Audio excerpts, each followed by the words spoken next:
You know, some guys are dialed in, Luke, from the beginning.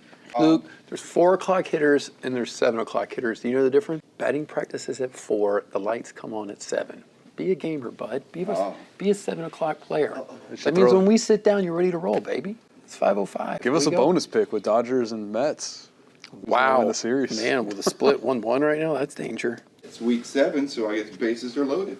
Well, if we're going here we go again. I've said it once. Yeah, I forgot. We cannot mention more than one sport to Luke at a time because it starts said it once. I've said it a million times, dude. We're doomed confused. with Luke as our producer. This is a guy that I don't know if he's ever watched football, dude. Day in his life. Are we ready? Is this thing going? We're ready to roll? Yeah, week 7, illegal formation. Fire away. Week 7, illegal formation. We're back with the cousin lawyers, Rob Sparks, Garrett Riley. Coming back to you at sensitive times, and what do we mean by that? Doubleheader of hurricanes, Helene and Milton absolutely just destroyed the state of Florida. Thoughts and prayers to all the families that are out there. I can tell you from our perspective, our law firm being back up and running this week, we were down all of last week because of the storms. We're just happy to be here. We're happy to take a little break about the serious, the people that are hurting. We ask that you give, if you can, to the hurricane relief efforts. But today we want to keep it lighter. We're just happy, man, to try to get back to some normalcy. Gee, I know it wasn't easy. We know that Tampa's resilient. We know all of Florida is. They're doing a great job in the relief. They're doing a great job getting those gas pumping food to where it needs to be. But, gee, I'm just happy to be here, cousin. Yeah, it's been a struggle the last 2 weeks with these hurricanes for most of the town and most of the state, as you said. So, yeah, let's get into it. And lighter note, Game 6 is a bye week for us. No picks you would have saw coming out on the cast because of the hurricanes. That brings us to Week 7. Gee, I'm going to just do a quick recap for us, man, just to let the fans know where we stand. All right, overall, Don't do the debriefing from Week 5. Yeah, debrief. We got to do it because, ladies and gentlemen, hey, we got to take the wins and the losses. And guess what? Week 5 piled up some losses. I hate to even say it. Hate it. Went 0-4. G-Money. 1-3. Garrett came through, and it was the last game of the week. Because I suck with Kansas City. I picked the upset. City, so. Ronnie, I let everybody down. We both took Saints on the road, bud. Steelers. Oh, geez. Yeah, Saints on the road at Kansas City. Ronnie and I both took them as our upset. We learned something, what I said earlier in Week 3. And what was that? Don't go against Mahomes, dude, until you can beat him. I don't care if he's not lighting it up. At home, Garrett called it. But that's all right. Drum roll. We're going into Week 7. Here we go. Start us off, cousins. We got Broncos Saints. Broncos playing at New Orleans, and it looks like a tough spread. It's a Thursday night game. Sean Payton making his return to New Orleans. So, yeah, the Broncos are favored by 1.5. So the Saints are in a home dog type situation. I mean, 1.5 points, kind of a pick 'em, but Broncos are favored. I don't like the disrespect. I don't like it. Yeah, the Broncos lost last week to the Chargers, got beat pretty handily. They tried to make a little comeback in the fourth quarter, didn't really happen. The Saints, one good quarter against the Bucs. We'll talk about that game later, I'm sure. But I'm liking the Broncos on the road here in New Orleans because New Orleans got the rookie quarterback going, Rattler. He looked kind of good when he was moving out of the pocket. He made some throws. He's probably capable. But I just don't know if he's capable enough to carry this team through a whole game. As you saw, he had one great quarter, and then the Bucs kind of figured things out and got him settled in and settled down.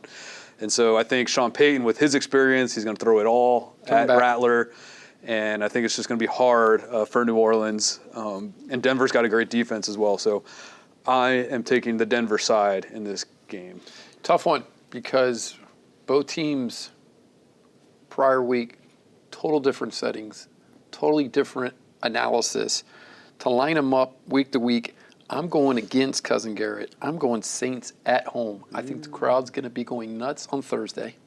I think it's the return of Peyton. I think they'll give him a little love, and then they're going to be all in his you-know-what, man, getting after him. Number 2, I think it's going to be a different game plan. Bucs Saints, they couldn't even run the ball, dude, because, they threw up 70 points in the damn game between the two of them. I think they're going to get back to a lot of this between the tackles. I don't think the Broncos have got a quarterback that can handle that. I think you're going to see a little bit more of game management, clock management. I think we're going to see a lot of running. I don't think they're going to put it in Rattler's hands and say, hey, man, you got to win it like you did when Mayfield was just answering and answering. I'm taking the spread with the Saints at home, and I think he's not going to get a warm welcome. That's how I'm doing it. That's how I'm doing it. I think Peyton comes back because he left them, and I don't think they got no love for him. So I'm going Saints. So we're going to split right off the bat. Yeah.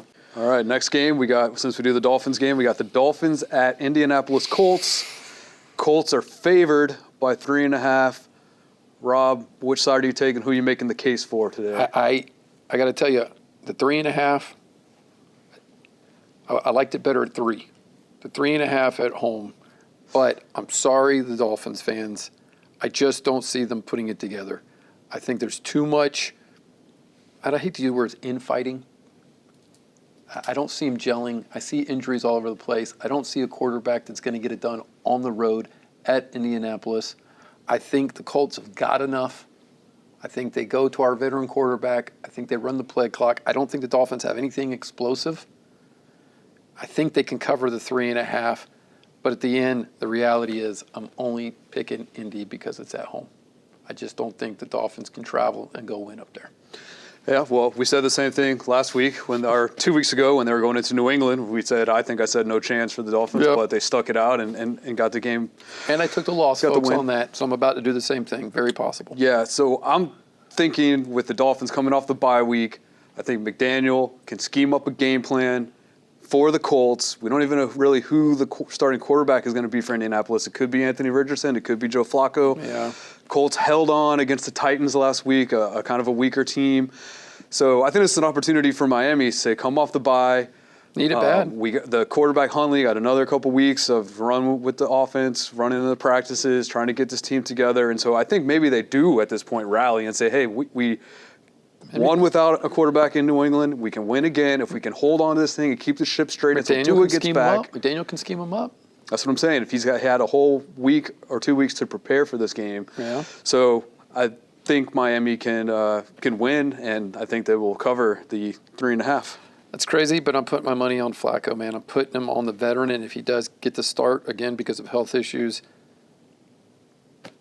on the road, 3.5, I'm taking him. Bump, bump, bump, bump. All right, so we're split, ladies. Here we go. So G's taking Fins. I'm taking Colts. Leads us into a thriller Sunday at 8:20, and only say a thriller because we're talking about another 1-point spread. G, how did you like Aaron Rodgers? How do we like the news breaking? Wide receiver coming in. We got Russell Wilson starting for the Steelers. We got a little bit of topsy-turvy here. What do we got? Yeah, we got some unknowns coming into the week. Devontae Adams just traded to the Jets, hot off the presses.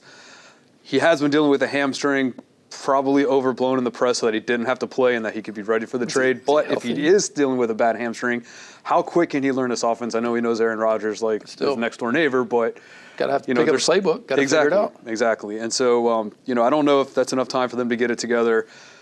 When we saw the Jets last night on Monday Night Football, they showed a little bit, but the only real touchdown they scored was like on a Hail Mary. So I think they're going into another situation against a tough defense in Pittsburgh, who just beat Las Vegas pretty handily. So I'm surprised the Steelers are actually home underdogs here, getting +1.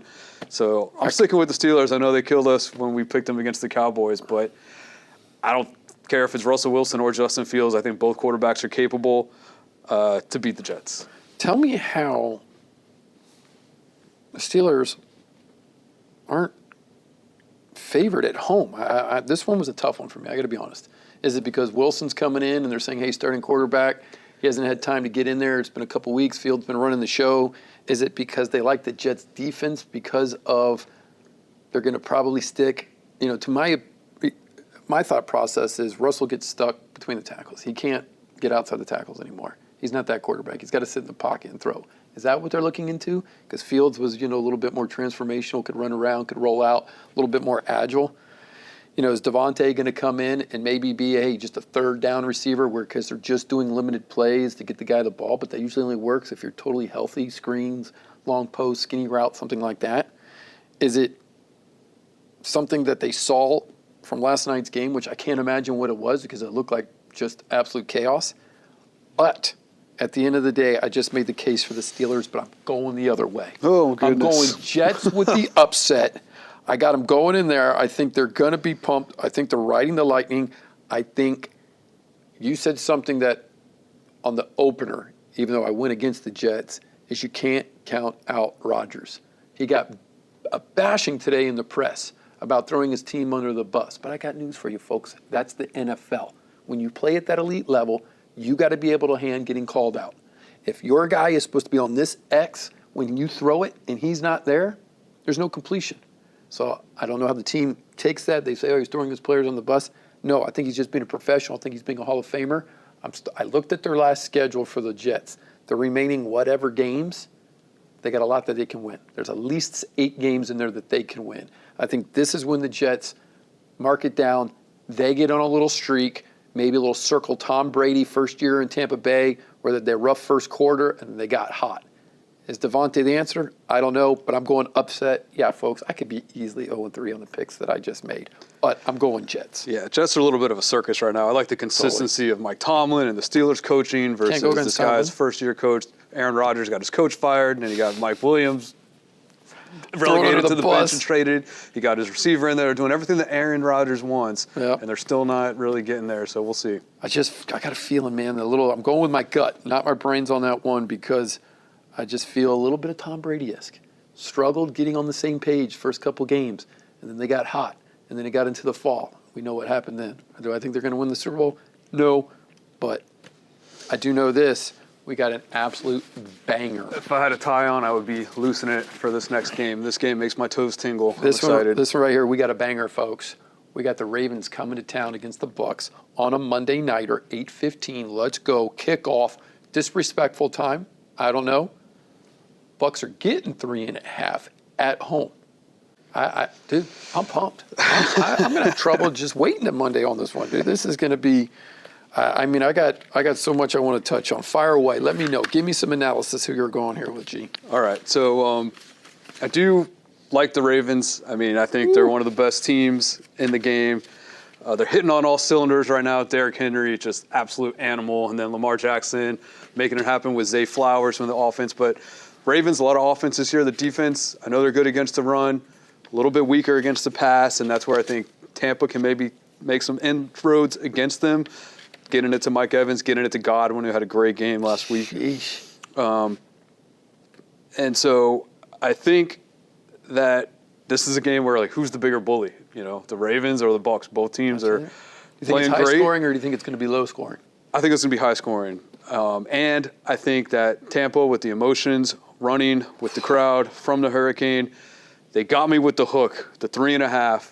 That half-point hook has got me with the Bucks. I think it's going to be a close game. G Money's going with I'm the not Bucks. saying they're going to win, but I think they're going to keep it close. And, Wow. yeah, it's that hook that got me. So Well, man, look. give me the Bucks. As much as strong as the Ravens are, I think the Bucks can stand up to them. Well, here's some stats. Here's some stats to support you. Total yards against the Saints, 594. Ready? Baker goes 24 for 36, goes 8.2 yards per play on offense. Insane. Did he have 4 touchdowns? Forsky. What else does he do?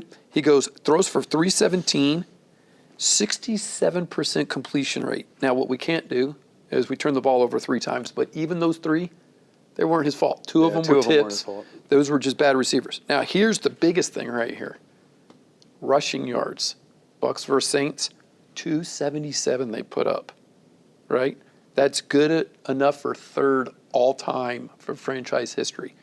Now, penalties, 12 for 86. We can't beat the Ravens with 12 penalties. But now, let's counter that.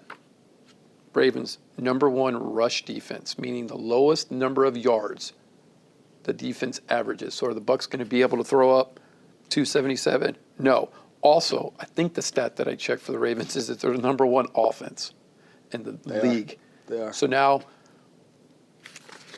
51-27 score, whatever, 78 points. We can't do that against the Ravens and win. You know what I mean? But at the same time, what you said earlier, So, yeah. it's the 0.5. It's, hey, we get into a horse race, we come down to a long field goal, we win it at the end with less than 2 minutes. That 0.5 makes all the difference. Or if you lose by 3 and the spread carries you, because I got to go with the guys at home, I do think it's going to be an absolute electric.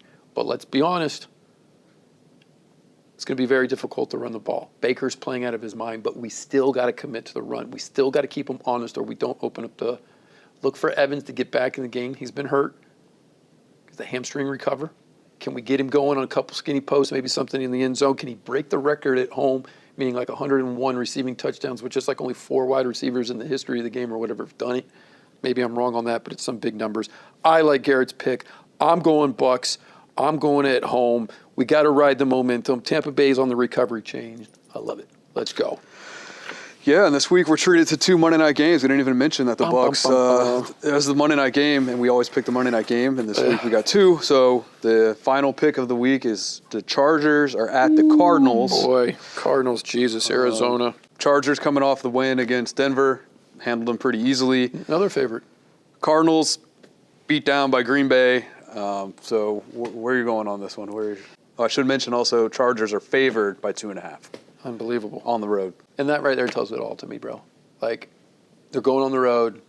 They're giving them 2.5 on the road to the home team. Like, come on, man. Mm-hmm. Something's in the. They're so sporadic, the Cardinals. I can't understand even what they're doing. I don't know. I don't know where I stand on the whole team. I think Herbert, if healthy, gets it done on the road. I think they're starting to click. Harbaugh, I think he's working his magic. I see them coming together as a unit. If they can play a little bit, in my opinion, of that 50-50 ball, rush, pass, mix it in, I think they beat them. And I think, be honest, I think they beat them by more than the 2.5 spread. I'm taking the Chargers on the road. Yeah, you must have been looking at my notes because I have here starting to click for the Chargers. Boom. So took the words right out of my mouth. And I think the Cardinals are going to be one of those teams where, maybe they can play good against some teams, but I think against the above average teams like the Chargers, I think they're going to struggle this year. Yeah. So I'm going with the Chargers as well. I think they can get it done on the road. You need more than just a quarterback for the Cardinals who can just, And they might have some injuries to the receivers. I know Harrison Jr. had a concussion last week. I saw that he was in protocol. Is he going to be back? Is he not? I don't like it. I like the Chargers. To me, the only missing link on that game is the health of Herbert. Is he healthy? Can he go? He's been dealing with it all year, different stuff in and out, but I'm taking him as well. Yeah. All right, recap time. So, Broncos at Saints. We got Garrett taking the Broncos, Rob taking the Saints. Fins, Colts. Garrett staying with his hometown of the Miami, the 305, but I'm taking the home team Colts. Here's where we got another split. We got Jets Steelers at Pittsburgh. I'm taking the Jets to actually get on against all common sense. Garrett's taking the Steel Curtain at home. Ravens at Bucks. The Cousins say, hey, no, we got our hearts in this hurricane recovery. We got the Bucks coming out. Don't let the smooth taste fool you.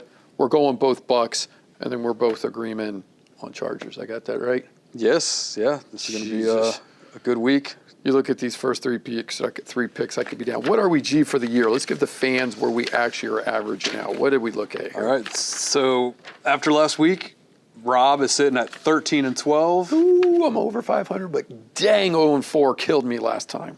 Garrett sitting at 13-12 as well. So Wow. we've been neck and neck. Folks, you can't go 0-4. This is Big Boy League. You can't go 0-4. Just got clobbered in that week. But anyway, that's a legal formation. Again, we're excited to be back. Just a little bit of normalcy, getting back to something fun in trying times.